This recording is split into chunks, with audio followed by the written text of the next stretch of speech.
کفارہ 3 چیزیں ہیں، یا تو وہ 3 روزہ رکھے، یا 6 مسکینوں کو کھانا کھلائے، یا پھر ایک جانور ذبح کرے۔ اگر جانور ذبح کر رہا ہے تو اس کا گوشت خود نہیں کھائے گا، فقراء مساکین کو کھلا دے گا۔ اگر جانور ذبح کر رہا ہے تو تینوں میں اختیار ہے اسے، چاہے جانور ذبح کرے، چاہے 3 روزے رکھے، یا چاہے تو وہ 6 مسکینوں کو کھانا کھلا دے۔ ان میں سے جو بھی عمل کرے وہ اس کے لیے کافی ہے۔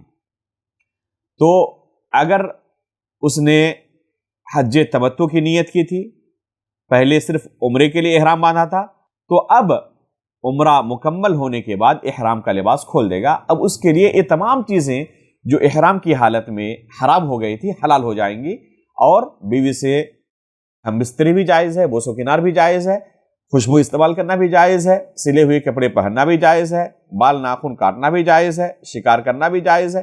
تمام چیزیں جو احرام کی حالت میں اس کے لیے حرام ہو گئی تھی اب حلال ہو جائیں گی۔ اب وہ 8ویں ذی الحجہ تک اسی طرح سلے ہوئے کپڑے میں رہے۔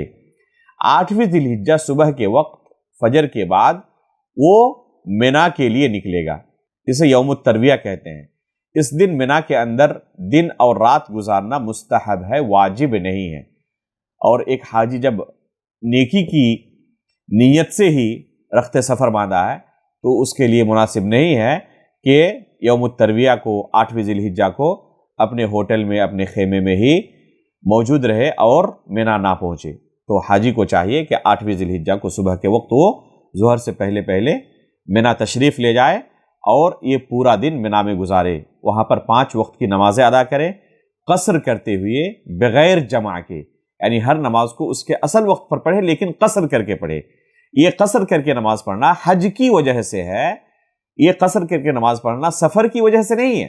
اس لیے اگر کوئی مکے کا ہو اور وہ حج کر رہا ہے تو ظاہر سی بات ہے کہ منا اس کے لیے سفر نہیں ہے، پھر بھی وہ حج کی وجہ سے منا پہنچ کر قصر نماز ادا کرے گا، وہ پوری نماز نہیں پڑھے گا۔ تو یہ حکم مسافر کی وجہ سے نہیں بلکہ حج کی وجہ سے ہے۔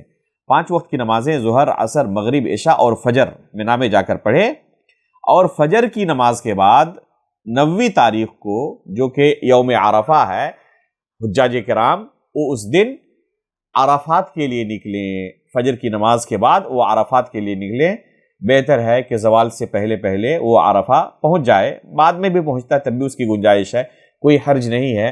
یا یہ ٹور یا ٹریولز والے یا مکتب والے فجر سے پہلے بھی اگر پہنچا دے تب بھی وہ حاجی گنہگار نہیں ہوں گے، حج ان کا صحیح ہوگا، اس میں کوئی حرج نہیں ہے، چونکہ ان کی اپنی استطاعت نہیں رہتی، اور بہت سارے حاجیوں کے لیے زوال کے وقت ہی پہنچنا دشوار کن ہوتا ہے، کافی زیادہ تعداد میں ہونے کی وجہ سے، خصوصاً جو بوڑھے ہوتے ہیں ان کے لیے کافی پریشانی ہوتی ہے۔ اس لیے مکتب والے اگر رات کو ہی پہنچا دیں تب بھی اس میں کوئی حرج نہیں ہے، وہ گنہگار نہیں ہوں گے اور ان کی نیکیوں کے اندر بھی کوئی کمی انشاءاللہ نہیں ہوگی۔